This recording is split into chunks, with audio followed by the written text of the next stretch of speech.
When living on the homestead, we want to use all of our resources to the best of our ability.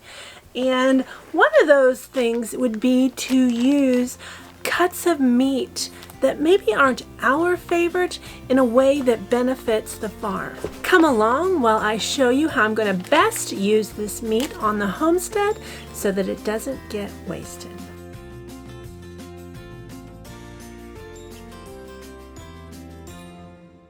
Hey friends, it's Barbara Sue at Kowalski Mountain. Welcome back to our channel. Well, today I am working on a project that I have put off much too long. Now, a while ago, I reorganized our entire freezers and did an inventory and organized it so that we would best use our meat. And if you missed that video, I'm going to put it up here. And one of the things that I found was we had a lot of cuts of meat that are like this. These are some front legs that we harvested quite a long time ago that have been in the freezer this entire time. And this isn't really a cut of meat that we prefer. And so as a result, those unsavory cuts of meat have just been left into the freezer much too long. And I have an abundance of them. And now I feel like I'm to the point where I need to do something with those cuts of meat that aren't our favorite. So what I'm going to be doing is I'm going to make dog food. And I'm going to do that by canning these cuts of meat so that it'll be pre-cooked and ready to feed to our animals, both the dogs and the cats. Now I have a complete blog post on my blog all about how to can venison, and I encourage you to check out that full blog post to get all the details of how to can meat. Now this meat will be good enough for us to eat. There's nothing wrong with it that makes it dog food. It's just something that we're going to designate the cuts of meat that aren't our favorite as a way to utilize them on the farm and best use our resources. Now, some people, when they make canned dog food for their animals, they include a lot of organ meats and maybe the chicken feet and different cuts of meat that are very nutritious but maybe not widely used by the family, and we can certainly do that. But I won't be doing that in this batch as I don't have those meats on hand. These are mostly legs that have a lot of sinew on it that need to cook off. I have some neck meat. I noticed that this actually says pork on it, but I'm going to throw it in anyway. Mix all that up together, and once we're done, we're going to have canned dog food that's going to be shelf stable and ready for our animals. So come along while I show you how easy it is to can meat on the homestead. Now, to make sure that this meat is easy to can, first I am going to pre-cook it. So all of these cuts of meat are going to be put into my big roasting oven. Now, if you have a slow cooker that'll do the job, that'll work. I'm going to cook this really slow. I'm going to do it overnight, and then we will come back and can the dog food. Now I have a whole cooler full of this meat, and I'm just going to load this roasting pan up and cook it up.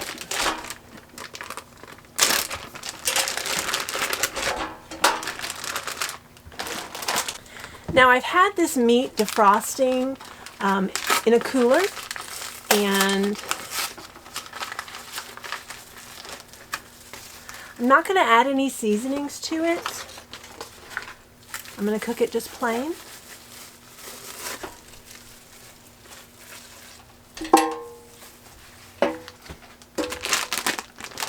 Now this is neck meat. And we do actually like neck meat. Due to the changes in the laws about traveling with venison bones, we have to cook that on site now. We're not able to bring it home and cook it when we return from Kentucky because we cross state lines. In prior years, we could travel with the bones, but in more recent years, we have not been able to. So neck meat, we always cook on site, and it actually makes really good shredded venison that we actually really like ourselves. But at this point, we have a lot of excess, and we want to put it to good use.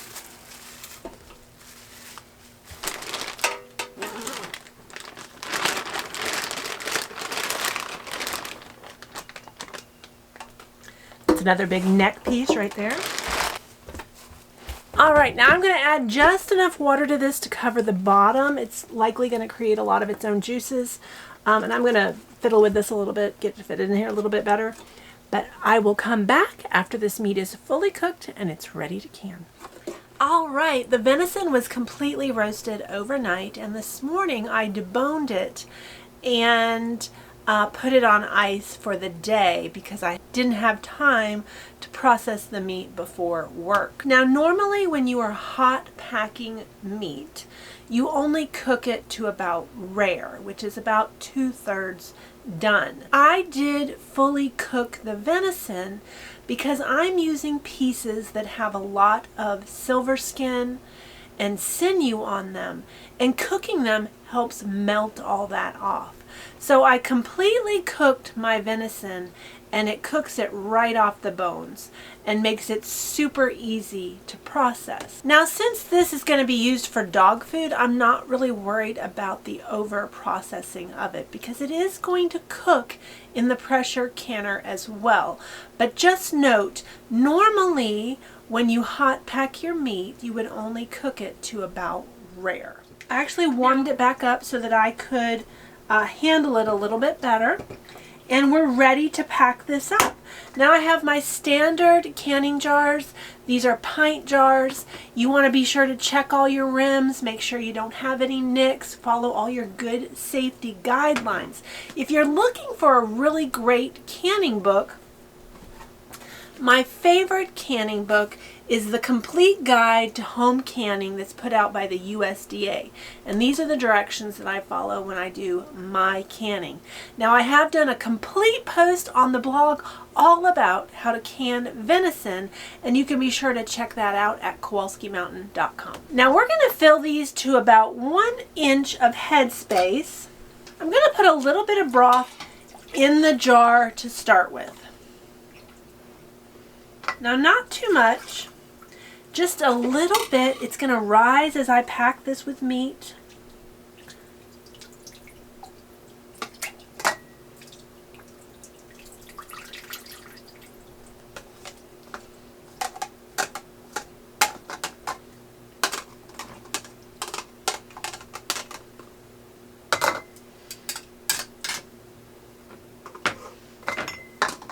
I'm going to top it with just a teensy bit more broth, not much. Then I'm going to use my bubble tool to get, the bubbles out. And I want to check my head space. So we need 1 inch of head space. This is about good. I am going to add just a little bit more broth.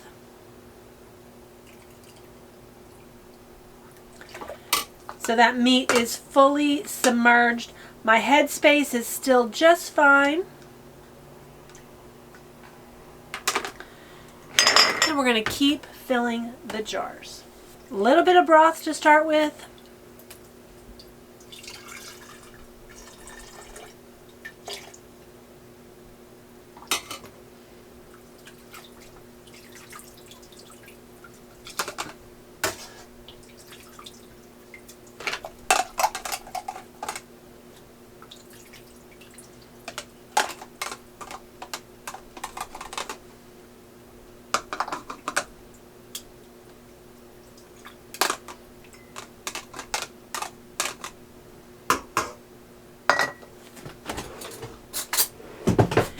Now that one looks a little bit full, just barely.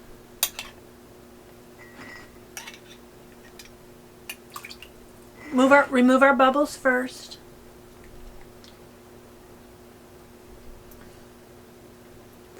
Because that might adjust the headspace itself. Yep. Maybe take one more scoop out.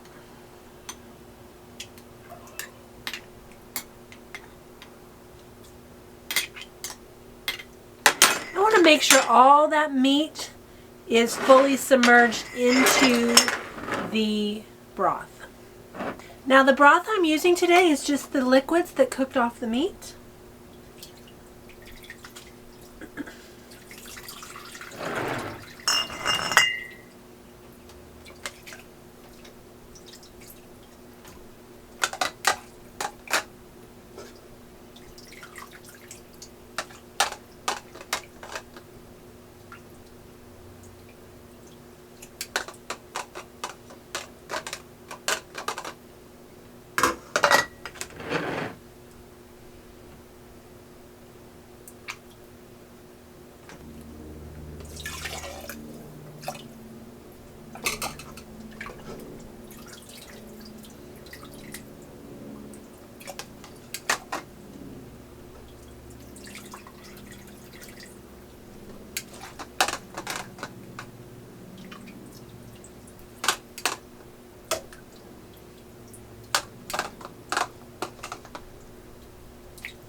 that one can come up quite a bit more. I'm going to put some broth in it.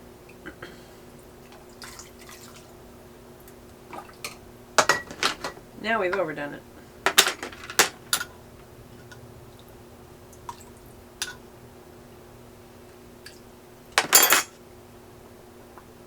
There we go.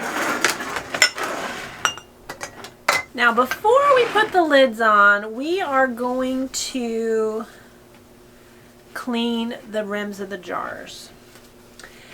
And I'm going to go over this a couple times. The first time I'm just kind of removing the bulk of the liquids because I was a little bit messy with my broth. But when cleaning your rims, when you're using meats, it's better to use some vinegar on your paper towel or your washcloth to help get any oils or grease that might be on the rim. And we're going to do that as well. I'm only wiping them down because I was a little messy with my filling them. It's not really a required step. It's just making me feel better about it. Alright, this has been submerged in white vinegar. So we're just going to go over those rims one more time just to make sure there's no grease or meat residue on those rims, because that can prevent the jars from sealing.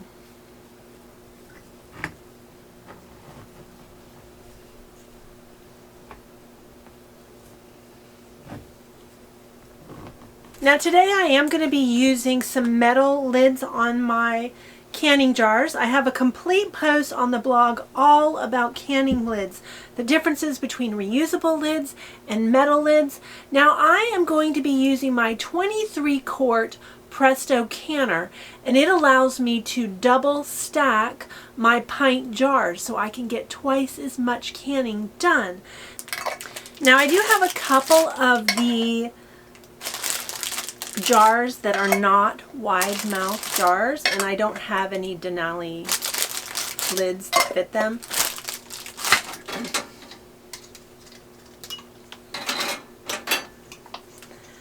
I actually prefer wide mouth jars. They're just easier to fill and to deal with, especially later when you go to remove the foods and things.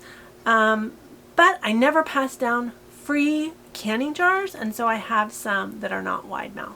With a metal canning lid, you just put the lid on and you put on the ring and you turn it till it's finger tight.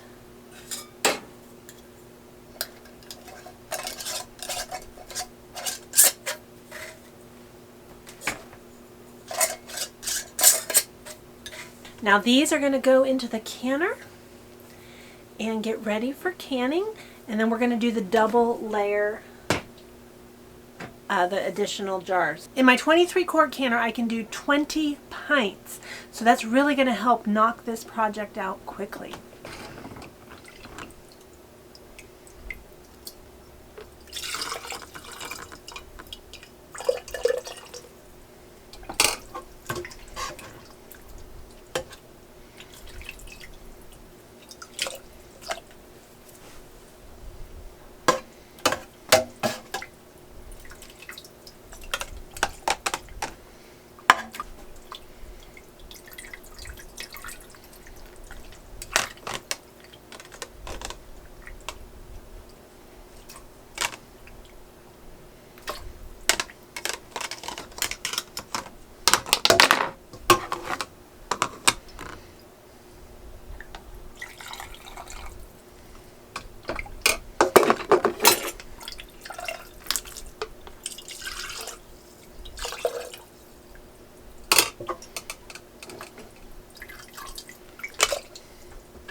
Now you don't have to use the measuring tool to check your height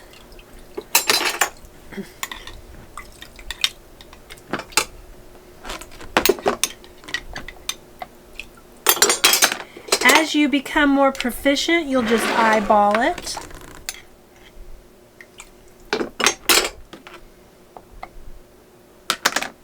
Now when canning meat, I usually add salt to my meats. However, it's not required for the preservation of the meat. It's for flavor only. And honestly, I meant to put it in the other jars, but I forgot. It's good either way. You can salt it or you can leave it unsalted. Now when doing pint jars, you would do a half a teaspoon of a real salt. Like I use Redmond's real salt, or you could use like a canning salt. You don't want to use iodized salt because it will make your jars cloudy. Now we just continue this process until all the jars are full. Now I've set out my jars, so once these are full, this is it.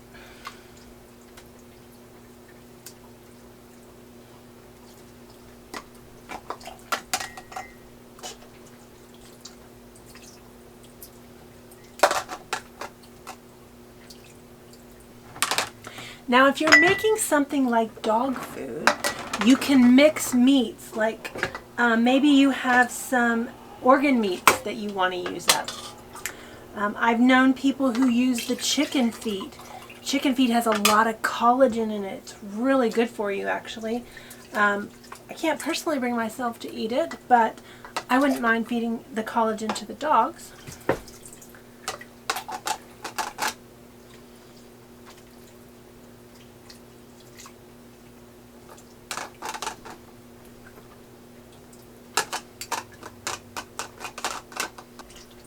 Now since this is just straight venison, there's no reason we can't eat this meat. It's just like meat I would can for myself. It's just a cut I don't prefer.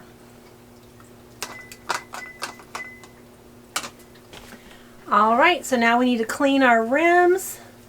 I'm just going to give them a quick wipe down with just a paper towel that's been dampened with water. And then I'm going to go back over it with my vinegar because I want to make sure there's no grease or oil that will keep these jars from sealing.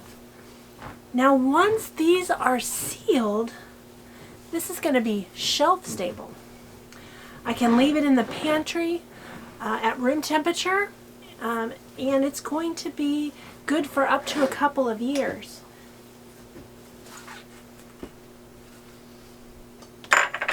Now this is just a little bit of white vinegar. Helps remove any residue that might be lingering on there.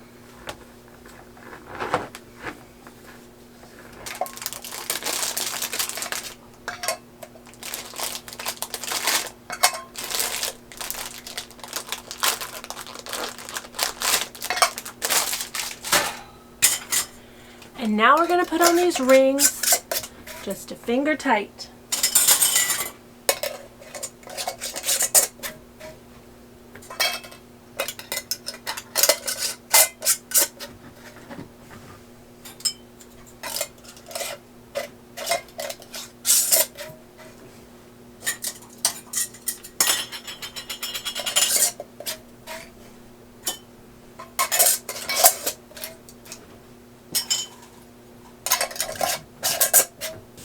Now I'm just going to wipe these down just because I'm a little messy.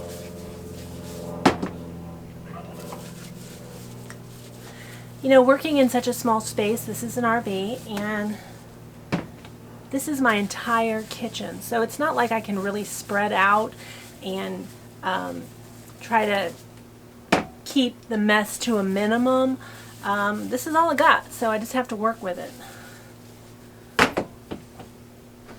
Although I'll be honest, I was a messy cook before I lived in an RV. Now I can double stack these in here.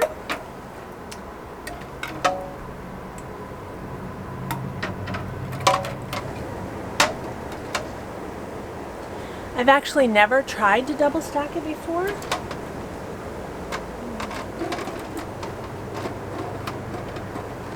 And in order In order to double stack it, you have to offset the jars.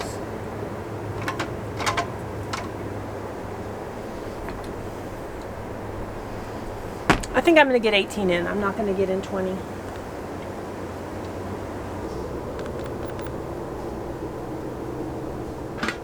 Let's get this party started.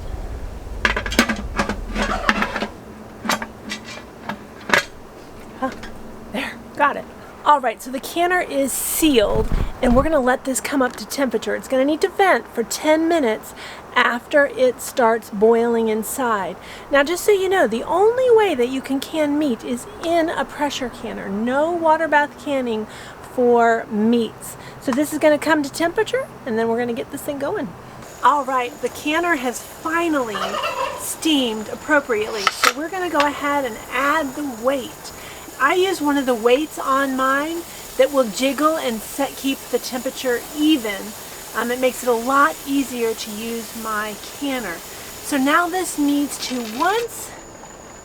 once this reaches pressure, it has to process for 90 minutes. Now I'm losing light quickly, so hopefully I won't be finishing this in the dark. Well, I'm losing my light, but the canner has finally come to pressure, and my rocking weight is finally rocking. So that means that it is stabilizing the pressure inside this pressure canner. So the timer has officially started, and in 90 minutes we'll have canned venison.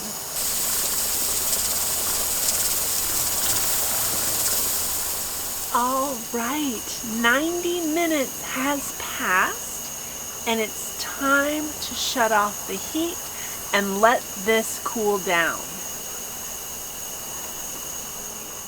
Now the pressure canner has had time to cool down.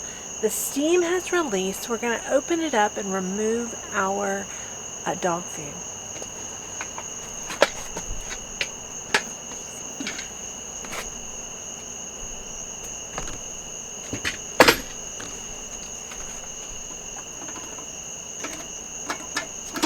Here they are.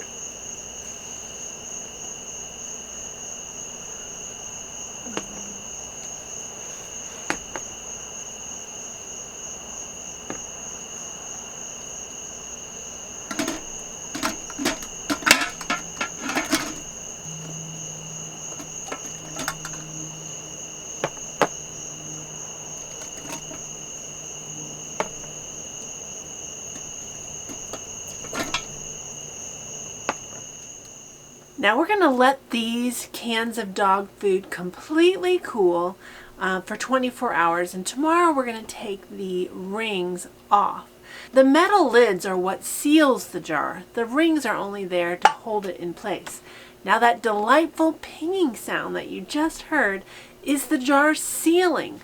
The lid is being sucked down and it's adhering to the top of the glass jar by the pressure inside, and that's exactly what we want to happen, and that's what makes our dog food shelf stable. Now I did forget a step when I put my jars into the pressure canner. We have well water, which has a lot of mineral in it, and you can notice that the jars have some white residue on it.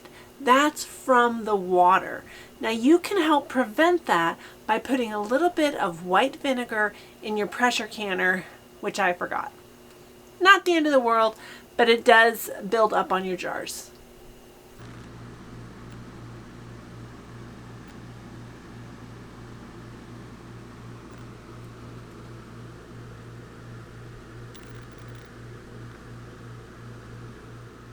I am back for day 2 of canning my venison dog food. This batch of venison came out a lot more chunky than the first one. This had a lot of pieces of whole neck meat, and I'm just having to break them apart to put them into the jars. Now today I'm also using the Harvest Guard reusable lids. Friends, I use both kinds of lids. When I'm in a hurry and don't want to be fussy with things, I use the metal lids. And when I have a little bit more time and I can be fussy, I do use those Harvest Guard lids. Now the Harvest Guard lids we keep on hand to make sure that we always have lids regardless of shortages. And I really like the reusable lids. They are a little bit more fussy. They take a little bit more TLC, but they are totally worth using. And I've had really good success rates with my seal rate. I have gotten complaints from people who say they don't seal, and that's just not my experience.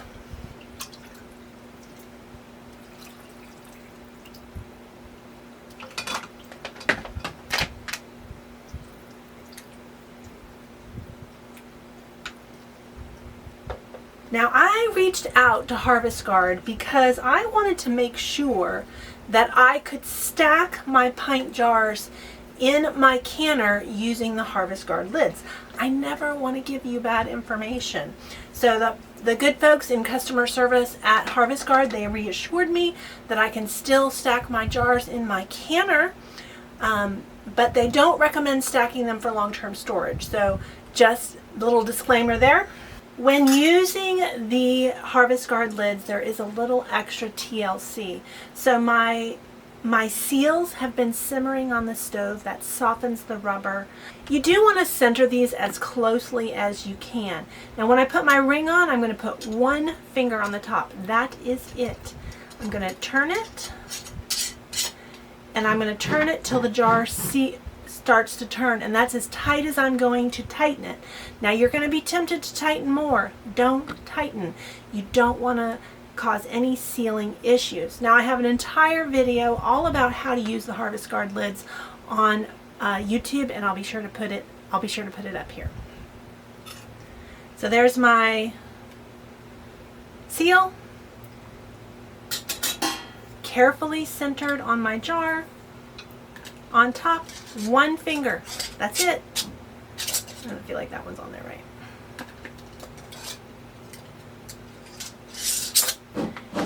And that's all I'm going to turn it.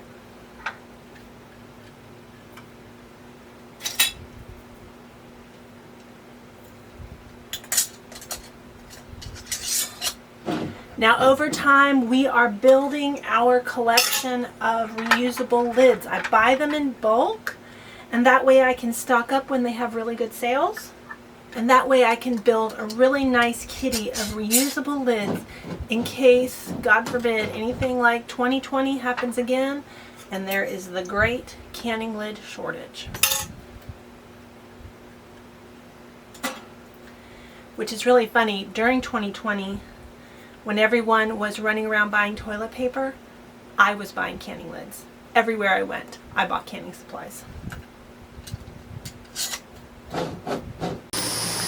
Here's the second batch going in with the Harvest Guard lids. Now one final thing when using the Harvest Guard lids, you do have to tighten the lids down tightly when you remove them from the canner. Now they're hot.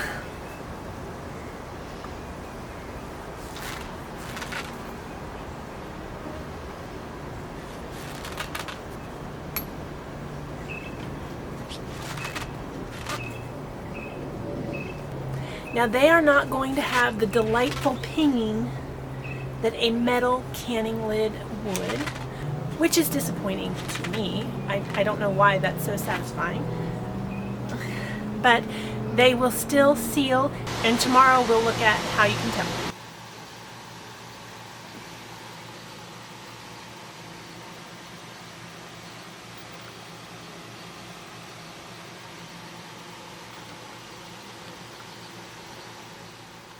Well, 24 hours have passed, and the canned venison that we are designating for dog food is fully processed.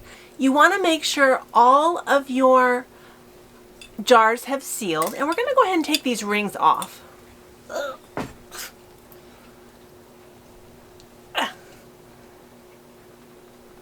my goodness.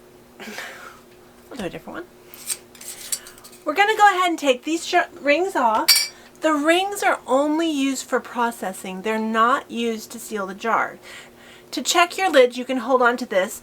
With metal rings, you can also see that they're depressed. If they were not sealed, you would see them puffed up still. But in order to store your jars, you definitely want to remove all of the rings. Leaving the rings can create false seals. And a false seal means that it looks sealed because it's closed, but as soon as you take that ring off, the lid comes off.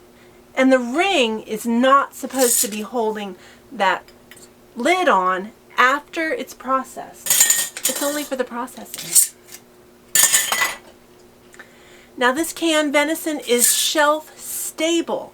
This can go into our pantry and stay on the shelf and can be kept for a couple of years. Now if you've never canned your own meat, canned meat is the convenience food of the homestead. Now while we're designating this for dog food, this is perfectly good meat for us to eat. I've used good canning practices and it's perfectly good. So if we wanted to have some canned venison, we certainly could. The reason we've designated this as dog food is because it's cuts of meat that are not our preference. That's it. I'm gonna have to get my husband to get this one off. We'll do that. Now the final step in the process is to label your jars. Now, I always think I'll remember what's in the jar. I mean, it looks kind of obvious, right? I don't trust myself. So I'm actually going to designate this as dog food, put the kind of meat it is, and the date. And my marker is running out of ink. But there it is. I need a new marker.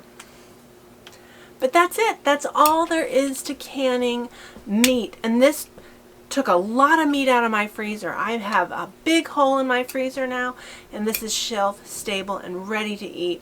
And it makes for very nutritious food for our animals. And just like ourselves, it's good to know that our animals are getting quality food.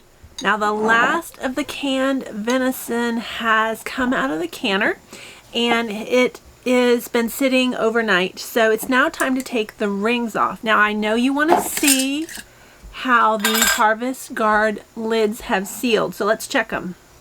So all we're doing, we're holding onto the jar by the lid and it doesn't pop off. And that tells me it's completely sealed.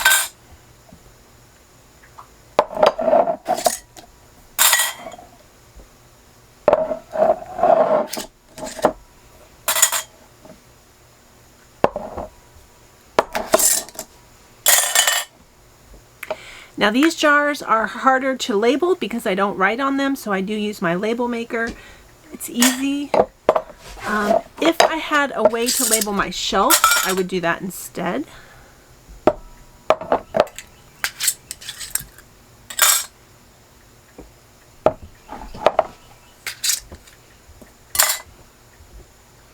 Now you don't want to be afraid to hold on to that lid and pull on it. It needs to stay shut. But you do want to be cautious in case it's loose.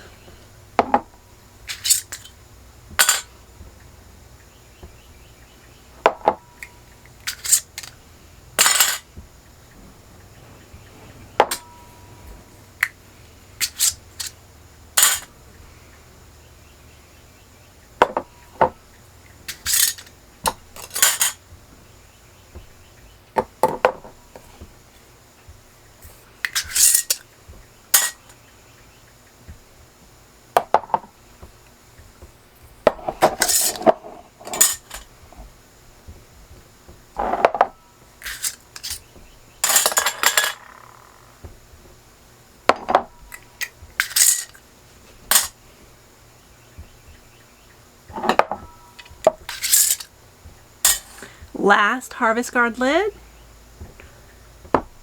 and that's 100% seal rate for my Harvest Guard lids. I do have a couple metal ones as well in here.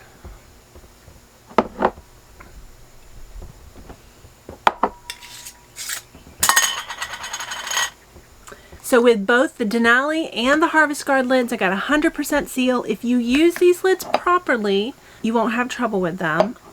The key to these jars sealing properly is to follow the directions and follow the steps. They are necessary for the jars to seal properly. It's a little extra TLC, but we like the security of knowing that we have reusable lids in case there's another great canning lid shortage. If you want more information on how to can meat or how to can venison specifically, be sure to check out my blog post on KowalskiMountain.com. I'll put the link in the description box.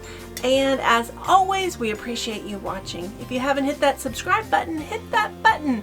We're so glad you're a part of the Kowalski Mountain family. Thanks for watching, and we'll see you later.